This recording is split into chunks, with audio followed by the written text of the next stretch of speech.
शिवरात्रि की महात्म्य कथाएं। तो एक गांव में इस सुंदर भगवान की कथा चल रही थी। इसमें वक्ता महोदय ने बहुत सारे यज्ञों की महिमा गाई। अश्वमेध यज्ञ, रासु यज्ञ, बहुत सारे यज्ञ यज्ञ यज्ञ यज्ञ। इनमें एक कथा सुन रही थी कठियारण, जो लकड़ी का भारा बेचकर अपना गुजरान चला रही थी। बहुत निर्धन, बहुत दरिद्र, बहुत दरिद्र। निर्धनता जिसने देखी होगी उनको मालूम होगा कि निर्धनता क्या होती है। बस लकड़ी का भारा बेचकर अपना जीवन निर्वाह चला रही है। अकेली है, परिवार में कोई है नहीं, बस निर्धन नारी। कथा सुनते सुनते उसके मन में ग्लानि होने लगी, करे इतने बड़े बड़े यज्ञ तो धनपति कर सकते हैं, मेरे जीवन में तो ये मेरे भाग्य में नहीं है कि इतना बड़ा अश्वमेध, रासु, अग्निष्टोम, ये महान महान रुद्र, अतिरुद्र, कोटि महारुद्र, ये कैसे मुझसे हो सके। ये मेरा तो कोई काम नहीं है, मैं तो निर्धन, मैं तो दरिद्र, मुझसे तो कभी यज्ञ नहीं होगा। यज्ञों का लाभ, यज्ञों का पुण्य मुझे नहीं मिलेगा, क्योंकि मैं तो निर्धन हूं। अंदर से निराश होने लगी। तब उनके प्रश्न का प्रत्युत्तर कथा में से मिल गया। वक्ता महोदय ने कहा, ये बड़े बड़े यज्ञ तो धनपति, राजा, महाराजा कर सकते हैं, लेकिन जिनके पास धन नहीं है वो क्या करे। तब वक्ता महोदय ने कहा, जिनके पास धन नहीं है उनको ऐसे महान यज्ञों का फल प्राप्त करना है तो सेवा करें। सेवा यज्ञ, जहां अवसर मिले वहां सेवा करो, सेवा करो, सेवा करो। और सभी मार्गों में सेवा मार्ग बहुत कठिन है। सेवा करने में छोटा बनना पड़ता है, अहंकार को जड़ मूल में से खत्म करना पड़ता है, तब सेवा हो सकती है। अभिमानी व्यक्ति किसी की सेवा नहीं कर सकता है। तब वो कठियारण कथा सुनती थी, मन में प्रश्न का उत्तर पा लिया। वो सेवा, सेवा तो मैं कर सकती थी, मैं सेवा करूं और सभी यज्ञों का फल मैं पालूं, लेकिन मुझे सेवा करनी है। सेवा करने के लिए मैं कहां जाऊं? सेवा करने के लिए कोई अवसर तो मिलना चाहिए ना। बहुत लोगों को सेवा करने हैं, लेकिन कहां जाए सेवा करने के लिए। एक बात याद रखना, कोई सेवा करने का अवसर मिले ना तो इतना जरूर याद रखना, परमात्मा ने अवसर दिया है आपको सेवा करने का। कभी मौका नहीं जाने देना, कभी कहीं भी मिले सेवा, परमात्मा ने आपको अवसर दिया है। बहुत लोगों को सेवा करनी है लेकिन अवसर नहीं मिलता, कहां सेवा करें। और एक बात जरूर याद रखिए, शिवालय में भगवान शिव जी के दर्शन, अर्चन, पूजन से ज्यादा फल सेवा का फल मिलता है। शिवालय का पटांगण हो, उनको साफ सफाई करो। शिवालय के आंगन में कोई फूल छोड़ो, उनको पानी पिलाओ, सुंदर आंगन बुहारो। शिवालय के आंगन में सुंदर रंगावली, रंगोली पूरो। भगवान शिव जी के शिवालय के साफ सफाई थोड़ी करो, उसका पुण्य बहुत है। पूजा करने वाले बहुत लोग होते हैं, लेकिन वहां जाकर सेवा करने वाले तो बहुत कम लोग होते हैं। कठियारण ने बात स्वीकार ली, तो मुझे सेवा करनी है, मुझे ऐसे महान यज्ञ का फल मिलेगा, मैं सेवा करूं। लेकिन मैं सेवा कहां करूं, किसकी सेवा करूं? दूसरा दिन हुआ, जल्दी सुबह में उठ गए और हाथ में कुहाड़ा लेकर, एक रस्सी लेकर, लकड़ी का भारा लेने के लिए वो कठियारण जंगल में लकड़ी काटने के लिए गई। तो जंगल में एक सुंदर सरोवर देखा। इस सरोवर के किनारे पर सुंदर एक पर्णक कुटीर झोपड़ी देखी। कठियारण के मन में हुआ कि मैंने ये पहली बार वहां मेरा ध्यान पड़ा, सुंदर कोई पर्णक कुटीर झोपड़ी है, वहां कभी मैं गई नहीं, आज तो मैं वहां जाऊं। वो कठियारण जहां झोपड़ी देखी सरोवर के किनारे, वहां पहुंची तो इस पर्णक कुटीर झोपड़ी का चिन्ह देखकर, चीज वस्तु को देखकर कठियारण को पता लग गया कि झोपड़ी कोई संसारी व्यक्ति की नहीं है, ये झोपड़ी, ये पर्णक कुटीर कोई साधु की है। क्योंकि चीज वस्तु से पता लग जाता है ना। जो छोटी मोटी बहुत सारी चीज वस्तु पड़ी थी, कपड़े पहने थे, तो उनको मालूम हो गया कठियारण को कि ये झोपड़ी कोई साधु की झोपड़ी है। और सुबह सुबह का समय था, तो कपड़े ऐसे पड़े थे, आंगन भी अस्त व्यस्त था। वो कठियारण ने निर्णय ले लिया कि यहां अवसर है मुझे। कल मैंने जो कथा में बात सुनी थी, आज मैं मेरे जीवन में उतार लूं। पहले तो सुंदर आंगन को बुहार लिया, बहुत सारे बर्तन पड़े थे, वो भी साफ सुफ करके बर्तन भी एक तरफ रख दिया। कपड़े पड़े थे, वो भी धोकर वहां चाटक दिए। और पानी की मटकी थी, वो भी सुंदर सुंदर पानी से भर दी। और जो जो सेवा थी सब सेवा वहां उसने कर ली। और वो कठियारण हाथ में कुहाड़ा लेकर, ये रस्सी लेकर लकड़ी काटने के लिए जंगल में चली गई। महात्मा जी सुबह सुबह का समय था, तो वो जंगल में चलने के लिए जाते थे। चलकर आए, देखा बहुत सुंदर सेवा किसने की, कपड़े बर्तन ये सब कुछ। इस सेवा को देखकर साधु बहुत प्रसन्न हुए और मन ही मन प्रसन्नता व्यक्त करके अंदर से बोलने लगा कि जिसने सेवा भावे ने सेवा की हो, उनको भगवान मंगल करे, उनका कल्याण करे, उनका सुख हो। और महात्मा जी तो रोज जंगल में सुबह सुबह में निकल जाते थे चलने के लिए, दूर दूर जंगल में जाते थे। और यह कठियारण रोज लकड़ी का भारा लेने के लिए आती थी। और उनको तो बहुत अवसर मिल गया, रोज सेवा करने लगी, नित्य सेवा होने लगी। बहुत सारे दिन बीत गए। साधु तो साधु, महात्मा के मन में हो गया कि कोई एक दिन सेवा करे, कोई 2 दिन सेवा करे। मैं साधु हूं, मुझे देखना चाहिए कौन सेवा कर रहे हैं। एक दिन हुआ ऐसा, साधु महात्मा जी जंगल में चलने के लिए नहीं गए और वृक्ष की घटा में छुप गए। तो घनघोर वृक्ष था, उनमें बैठ गए और देख रहे कि कौन सेवा कर रहे हैं, जरा देखे तो सही। सुबह का समय था, कठियारण आई, कुआड़ा रख दिया, रस्सी रख दी और जल्दी सेवा करने लगी। अंगनो बोहर, कपड़ा, बर्तन, सब कुछ सेवा, इतनी सुंदर सेवा करके मन ही मन प्रणाम करके जा रही थी। महात्मा जी वृक्ष की घटा में से निकले, बहन जी खड़ी रहे, कांपने लगी, डरने लगी। महात्मा जी ने कहा, बहन डरने की कोई जरूरत नहीं है, यहां जो सेवा कर रही तू कर रही है। कठियारण ने कहा, हाँ महात्मा जी, आपकी पवित्रता में कोई विक्षेप हुआ है तो मुझे क्षमा करे, लेकिन ये सेवा मैं कर रही हूं। ये सेवा मंत्र तूने कहां से सीखा? कठियारण ने कहा, गुरुदेव मैं कथा सुनने के लिए जाती थी। एक दिन कथा में वक्ता महोदय ने बताया बहुत सारे यज्ञ, और ये इतने महान यज्ञ तो कोई धनपति कर सकते, मैं तो निर्धन, लकड़ी का भारा लेकर, भारा बेचकर मेरा गुजरान, मेरा जीवन चलाती हूं, मैं तो इतने बड़े यज्ञ कैसे करूं? इसलिए वक्ता महोदय ने कहा, अवसर मिले तो किसी की सेवा कर लो, सभी यज्ञों का फल मिल जाएगा। और मैं यहाँ लकड़ी का भारा लेने के लिए रोज आती हूँ, मैंने देखा यहाँ सेवा की आवश्यकता है तो मैं ही सेवा कर रही थी, बस रोज। महात्मा जी ने कहा, धन्य है बहन, तू धन्य है। सुन, अमर है सन्यासी, हमारी मर्यादा है, इसलिए आज तक आपने सेवा की, आशीर्वाद, लेकिन कल से यहां नहीं आना क्योंकि हम साधु हैं। बस हो गई सेवा, कल से नहीं, कोई बात नहीं महात्मा जी, गुरुदेव मैं कल से नहीं आऊंगी। लेकिन सुन, तुझे महान यज्ञ का फल पाना है ना। गुरुदेव इसलिए तो मैं सेवा कर रही थी यहां रोज के, मुझे बहुत सारे यज्ञों का पुण्य मिले, मुझे फल मिले। याद रखना बहन, तू निर्धन है, मैं देख रहा हूं,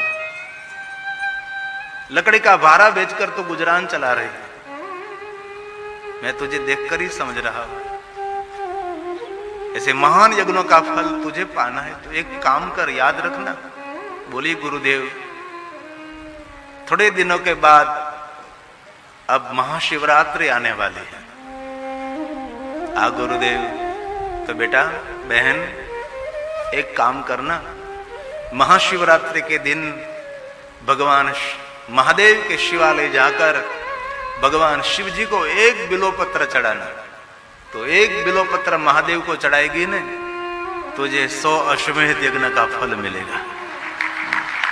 ये पुण्य तेरा कभी खाली नहीं होगा। एक बिल्वपत्र महादेव को चढ़ा देना महाशिवरात्रि के दिन, याद रखना। भले गुरुदेव कठियारण गुरुदेव को प्रणाम करके गए, इंतजार कर रहे हैं कब महाशिवरात्रि आए, कब महाशिवरात्रि आए। और शिव भक्तों के लिए सबसे बड़ा पर्व है ना, तो ये महाशिवरात्रि है। आज के दिन महादेव के भक्तों के लिए बहुत महत्व का दिन है। पूरा श्रावण मास तो, पवित्र श्रावण मास तो है ही, लेकिन ये महाशिवरात्रि तो शिव भक्तों के लिए प्राण है, शिव भक्तों के लिए श्रेष्ठ दिन है, देवों का पर्व है। इस दिन महाशिवरात्रि इंतजार कर रही हैं। महाशिवरात्रि आ गए। सुबह हमें प्रातःकाल उठे, स्नान करके पवित्र वस्त्र पहनकर बिल्वपत्र लेकर महादेव जी को बिल्वपत्र चढ़ाया, शिव जी को। गुरुदेव के शब्दों को याद किया कि गुरुदेव ने कहा है कि महादेव आपको बिल्वपत्र चढ़ाने से 100 अश्वमेध यज्ञ का मुझे फल मिलेगा, अश्वमेध सहस्राणी। प्रणाम किया, महाशिवरात्रि तो गई, लेकिन मन में एक प्रश्न निरंतर हो रहा है कि मैंने महाशिवरात्रि के दिन भगवान शिव की पूजा तो की, मुझे ये यज्ञों का फल मिला नहीं मिला, उनका प्रमाण क्या? क्योंकि आध्यात्मिक क्षेत्र तो एक श्रद्धा का क्षेत्र है ना, यहाँ कोई प्रमाण आपको कोई लिख कर दे ऐसा तो नहीं होता। मन में एक निरंतर प्रश्न रहता था कि मैंने महाशिवरात्रि के दिन भगवान महादेव की बिल्वपत्र तो की, लेकिन ये मुझे पुण्य मिला नहीं मिला, इसको मुझे कैसे पता लगे, मुझे कैसे मालूम पड़े? असमंजस हो रहा है, मिला नहीं मिला, नहीं मिला मिला। इनमें नगर में जा रही थी, प्रश्न निरंतर सता रहा था। नगर में कोई एक व्यक्ति आवाज लगा रहा था, जोर जोर से बोल रहा था, ढोल टिप कर बोल रहा था। उस कठियारण ने ध्यान दिया कि ये आवाज लगा रहा है, क्या बात है? कठियारण ने ध्यान दिया तो आवाज में ऐसी बात थी, इस नगर के राजा का पुत्र, एक ही पुत्र राजकुंवर बहुत दिनों से बीमार है और उनको कोई 5 अश्वमेध यज्ञ का पुण्य अर्पण करे तो बीमारी में से ठीक हो सकता है वो, और वो बीमारी से ठीक हो जाएगा तो राजा उनको सोना मोहर देंगे, और जो मांगे वो वरदान राजा देने के लिए तैयार है। लेकिन किसी के पास 5 अश्वमेध यज्ञ का पुण्य होना चाहिए, राजा के कुंवर को अर्पण करे, संकल्प करके उनको अर्पण करे। कठियारण ने सुन लिया कि राजा का कुंवर बीमार है और बहुत दिनों से बीमार है, कोई 5 अश्वमेध यज्ञ का पुण्य अर्पण करे और कुंवर ठीक हो जाए, अच्छा हो जाए तो राजा सोना मोहर देंगे, मांगे वो वरदान देने के लिए तैयार है, कुछ भी मांगो। तो उनको तो 5 अश्वमेध यज्ञ के पुण्य की जरूरत है। और मेरे गुरुदेव ने कहा है कि महाशिवरात्रि के दिन महादेव की बिल्वपत्रों से पूजा करो तो 100 अश्वमेध यज्ञ का पुण्य मिलेगा। मेरे पास 100 अश्वमेध यज्ञ का पुण्य है, इनमें से 5 अश्वमेध यज्ञ का पुण्य मुझे देना है। जीवन में कोई भी प्रश्न हो, भगवान इसी समय उसको उत्तर दे देते हैं, लेकिन उत्तर सुनने की आप में व्यवस्था होनी चाहिए। कोई भी प्रश्न हो, दुनिया का कोई प्रश्न हो, कहीं उनका उत्तर, उनका जवाब ढूंढने के लिए आपके भीतर से उनका जवाब निकलेगा। इसी समय प्रश्न हो रहा तो जवाब दे दिया। कठियारण के मन में हुआ कि गुरुदेव ने कहा तो पुण्य मिला है कि नहीं मिला, वो भी मेरी जो शंका है उनका समाधान भी हो जाएगा, और जो राजा का कुंवर ठीक न हो तो कहे राजा को सजा नहीं देने वाला था। और जो अच्छा हो जाए तो मुझे सोना और मिलेगी, और मेरी ये रोज रोज की निर्धनता, दरिद्रता, ये लकड़ी का भार बेचना, ये धूप, ये दुख, चलो मैं प्रयोग तो करूं। राजा के रात दरबार गई, पहरेदारों ने उसको रोक लिया, कहां जा रहे? राजा के कुंवर को मुझे 5 अश्वमेध यज्ञ का पुण्य देना है। पहरेदार जोर जोर से हंसने लगे। और कभी किसी के गणवेश को देखकर उनका मूल्यांकन कभी नहीं करना चाहिए, कभी नहीं, कभी नहीं। हम लोग क्या करते हैं, ऐसा ही करते हैं ना, बाह्य गणवेश देखकर हम उनका मूल्यांकन कर लेते हैं। किसी व्यक्ति ने बहुत सुंदर वस्त्र पहने हैं, इतना सुंदर कीमती वस्त्र पहने हैं, सोने चांदी के गहने पहने हैं, तो हम समझ लेते हैं कि वो बड़ा व्यक्ति है। ऐसा ही मानते हैं ना कि वो बहुत बड़ा व्यक्ति है। आदमी अपने सोने चांदी के आभूषणों से, कोई भी व्यक्ति अपने सुंदर वस्त्रों से बड़े नहीं हो सकते, उनकी हृदय की उदारता से वो बड़ा हो सकता है। किसी के अच्छे वस्त्र और सोने चांदी के गहने देखकर कभी नहीं। सुंदर वस्त्र तो मॉल में वो प्लास्टिक के जो पुतले होते हैं ना, वो भी पहनते हैं ना, कितना सुंदर, उतना कितना सुंदर।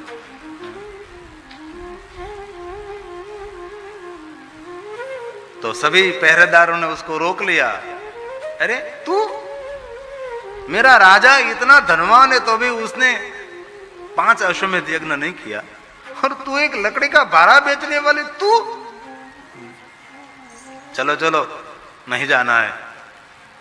वो हाथ जोड़कर कहने लगी, मुझे जाने दीजिए, मेरे पास 100 अश्वमेध यज्ञ का पुण्य है। और जोर जोर से हंसने लगे। अरे तेरे पास 100 अश्वमेध यज्ञ का पुण्य, इतना झूठ, झूठ का कोई प्रमाण होना चाहिए, ये कहीं ये होता है, मुझे जाने तो दीजिए। अरे पहनने के लिए तेरे अंग पर वस्त्र पूरे नहीं है, और हम सब तुझे जानते हैं, तो लकड़ी का भारा बेचकर तू तेरा गुजरान चला रही है। बहुत प्रणाम करके कहने लगी, बस मुझे अवसर दीजिए एक बार। लेकिन वो लोग उनका अपमान करने लगे, अपमानित करने लगे। तो निर्धनता तो बहुत बहुत दुखद होती है। इसमें जिस लोगों ने निर्धनता देखी होगी ना, अनुभव किया होगा ना, उनको मालूम होता है। निर्धनता में, दरिद्रता में, गरीबाई में कितने लोग हमारे निकट थे। कितने लोगों ने आपको सहयोग, कोई नहीं, कोई बुलाता था नहीं। भूखा पेट, खाली जेब, झूठा प्रेम आदमी को बहुत कुछ सिखा देता है।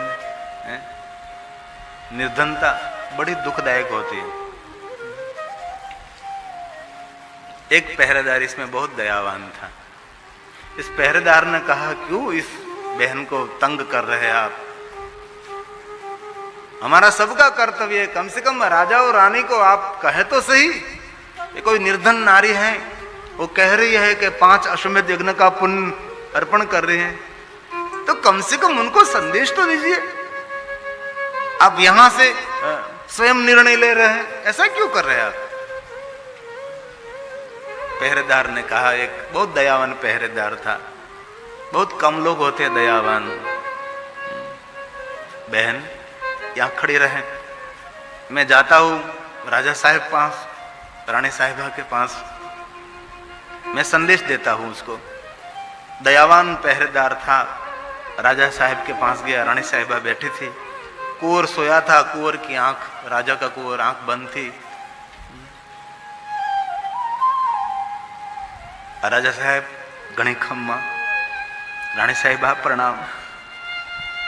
कोई बाहर एक भारा बेचने वाले कठियारण, वो कह रही है कि उनके पास यज्ञों का पुण्य है, तो आपके कुंवर को ये पुण्य अर्पण करना चाहते हैं, तो आप जो कहे तो अंदर उसको भेज दें।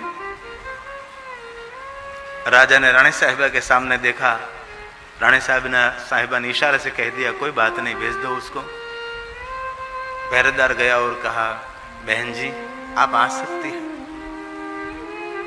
कठियारण भारा बेचने वाले, पूरे वस्त्र भी अंग पर नहीं, मेले गले शरीर है, बाल बिखरे हुए हैं, जो निर्धन की नारी होती है, जो बाजार में शाक सब्जी बेचती है, कोई मजदूरी करती होगी, कोई मकान बन रहा है वहाँ काम करती होगी, कोई जंगल में लकड़े का भारा काट कर बेचती होगी, उस नारी का कभी रूप रंग देखना, कभी तो देखो।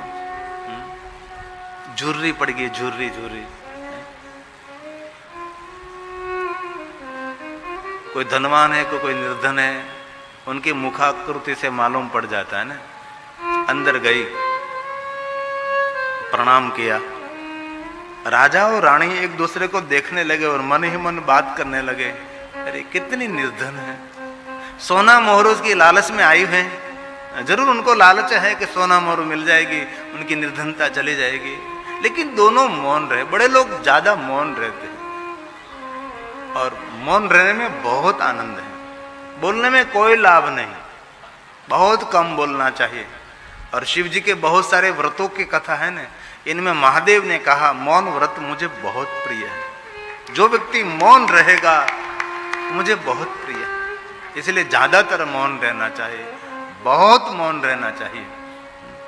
और शंकर जी ने यह भी कहा जो कोई मानव मेरा मौन व्रत करेंगे वो अगले जन्म में बहुत श्रेष्ठ वक्ता बनेगा, महान वक्ता वो बनेगा जो मौन रहने वाला है। राजा और रानी दोनों मौन रहे और कहा राजा ने, बहन हमने सुना है कि आपके पास यज्ञों का पुण्य है, तो आप हमारे कुंवर को अर्पण करना चाहती हैं। रानी साहिबा ने कहा कि बहन तो अर्पण कर सकती हैं, 5 अश्वमेध यज्ञ का पुण्य, पंडितों ने कहा, विद्वानों ने कहा है कि आपके कुंवर को 5 अश्वमेध यज्ञ का पुण्य अर्पण करे तो बीमारी में से ठीक हो जाएगा, आंख खोलेगा, खड़ा हो जाएगा और आप उनको सोना मोहर देंगे। हाँ बहन जी। कठियारण ने कहा, रानी साहिबा मुझे एक जल का लोटा चाहिए। रानी साहिबा ने कहा उसके लोगों को, उसको जल का लोटा दीजिए। कठियारण के हाथ में दिया, तांबा का लोटा जल का भरा हुआ, और आंख बंद करके पहले तो गुरुदेव को याद किया, कथा के शब्दों को याद किया, और मैं कुछ नहीं जानती। गुरुदेव आपने कहा कि महाशिवरात्रि के दिन जो कोई बिल्वपत्र महादेव को अर्पण करे उनको 100 अश्वमेध यज्ञ का पुण्य मिलता है। तो मैंने महाशिवरात्रि के दिन महादेव को बिल्वपत्र से पूजा की है, मुझे 100 अश्वमेध यज्ञ का पुण्य मिला है। तो प्रभु हे महादेव मैं कुछ नहीं जानती, न जानाम योगम जपम नैव पूजा न तो हम सदा सर्वदा शंभुतो मंत्रहीनम क्रियाहीनम भक्तिहीनम सुरेश, न जानो आरती वंदन न जानो पूजा की रीत। मुझे कुछ मालूम नहीं भगवान, लेकिन आज संकल्प करके मुझे जो 100 अश्वमेध यज्ञ का पुण्य मिला है उनमें से 5 अश्वमेध यज्ञ का पुण्य इस राजा का कुंवर जो बीमार है उनको मैं अर्पण करते हूँ। हाथ में जल लेकर राजा के कुंवर के पास छोड़ा और थोड़ा जल उनके अंग पर छटकाव किया। महादेव को याद करते करते करते, महादेव को याद करते करते, ओम त्र्यंबकम जामहे सुगंधिम पुष्टिवर्धनम उर्वारुकमे बंधनात् मृत्यु मोक्षमामृतात्, ओम मृत्युंजय महादेव त्राहि माम शरणागतम जन्म मृत्यु जरा व्याधि पीड़ितम कर्म बंधने। हे महादेव, हे महादेव। ऐसे ही 5 अश्वमेध यज्ञ का पुण्य अर्पण करते हो। मेरे पास 100 अश्वमेध यज्ञ का पुण्य, इनमें से 5 राजा के कुंवर को मैं अर्पण करते हूँ। बस ऐसा मन ही मन संकल्प किया। राजा और रानी देख रहे हैं कि क्या होने वाला है। कुंवर ने धीरे धीरे धीरे धीरे धीरे आंख खोली, चारों तरफ देखने लगा, बिस्तर में बैठा हुआ, बैठकर खड़ा हुआ, नीचे उतरा, राजा और रानी को देखने लगा। राजा और रानी ने कहा, बेटा कुंवर हमको नहीं देखना, ये जो बहन जी है ना उसको प्रणाम कर, उनके पुण्य के फल स्वरूप तो बीमारी में से बाहर निकला है। राजा और रानी दोनों आसन से खड़े हो गए और धीरे से नीचे उतरे और कठियारण को कहा, बहन तेरी बात कुछ समझ में नहीं आती, ये कैसे सब कुछ हुआ?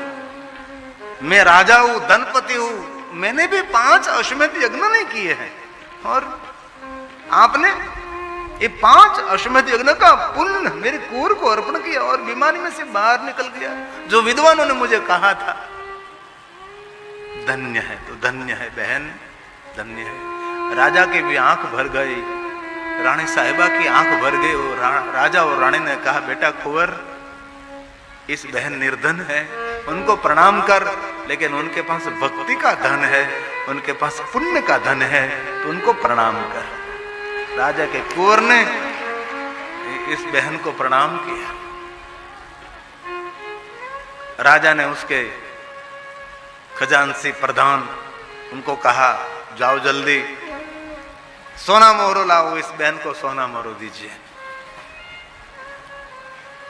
खजांची प्रधान सोना मोहर लेने के लिए जा रहे थे, तब एक कठियारन बोली, राजा साहब मुझे सोना मोहर नहीं चाहिए। राजा और रानी ने कहा, सोना मोहर नहीं चाहिए तो कितनी निर्धन है, पहनने के लिए कपड़ा नहीं है उन पर, देखो तो सही, ये मैला घैला शरीर, ये बिखरे बिखरे बाल, पैर में तो जूते भी नहीं है, आपके पैर में तो छाले पड़ गए हैं, और आपको सोना मोहर नहीं चाहिए।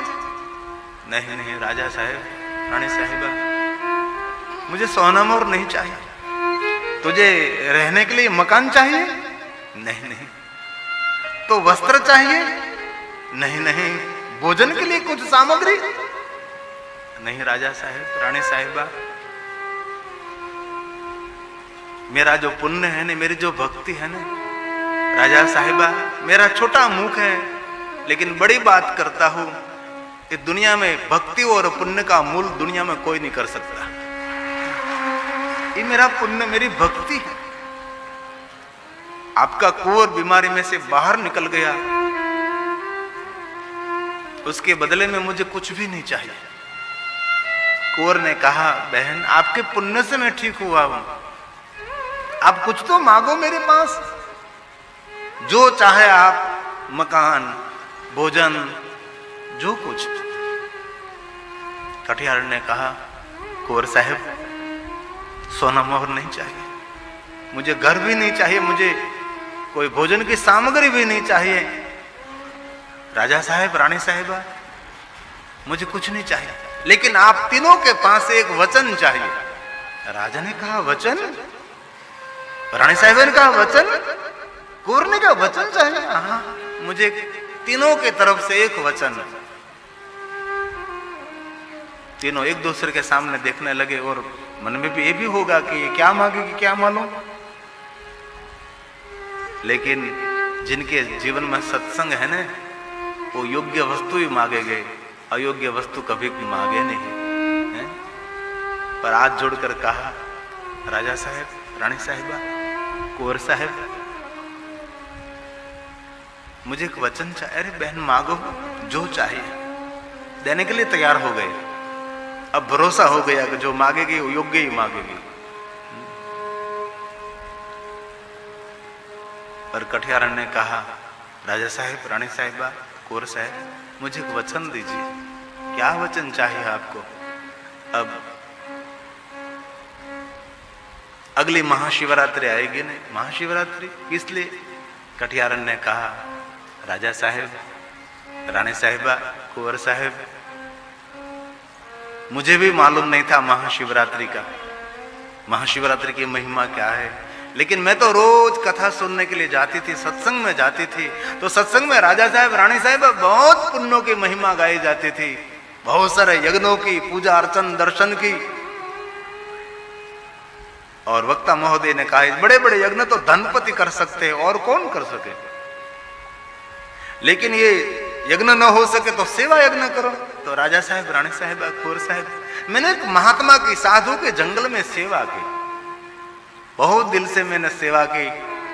और ये गुरुदेव ने, साधु ने मुझे कहा कि बहन ये सेवा मंत्र तू कहां से लाई? तो मैंने गुरुदेव को कहा कि सत्संग में मैं गई थी और सत्संग में मैंने सुना कि सेवा करने से सभी यज्ञों का फल मिलेगा, इसलिए मैं आपकी सेवा कर रही हूं। राजा साहब, रानी साहिबा, कुंवर साहब, सुनो। तब ये महात्मा जी ने, गुरुदेव ने कहा कि बहन हम साधु हैं, हमारी मर्यादा है, इसलिए आप यहां नहीं आना। लेकिन तुझे सभी यज्ञों का फल चाहिए तो महाशिवरात्रि के दिन भगवान शिव जी को बिल्वपत्रों से पूजा करना। महादेव को एक बिल्वपत्र महाशिवरात्रि के दिन चढ़ाने से 100 अश्वमेध यज्ञ का पुण्य मिलेगा। मैंने गुरुदेव के शब्दों पर भरोसा रखा और मैंने महाशिवरात्रि के दिन भगवान महादेव को बिल्वपत्र चढ़ाई, बिल्वपत्रों से शिव की पूजा की और मुझे 100 अश्वमेध यज्ञ का पुण्य मिला। मेरे मन में संदेह था, एक बार मैंने बात सुन ली और मैं यहाँ पहुंच गई और मैंने संकल्प करके 100 अश्वमेध यज्ञों में से 5 अश्वमेध यज्ञ का पुण्य आपके कुंवर को अर्पण किया और आपका कुंवर बीमारी में से ठीक हो गया। इसीलिए मैं आपको कहता हूँ, आप तीनों मुझे वचन दीजिए, अगली महाशिवरात्रि के दिन आप भी महादेव की बिल्वपत्रों से पूजा करेंगे। ये महाशिवरात्रि है। इस दिन थोड़ी कम पूजा करने से ज्यादा पुण्य, ज्यादा फल देने वाली ये महाशिवरात्रि है।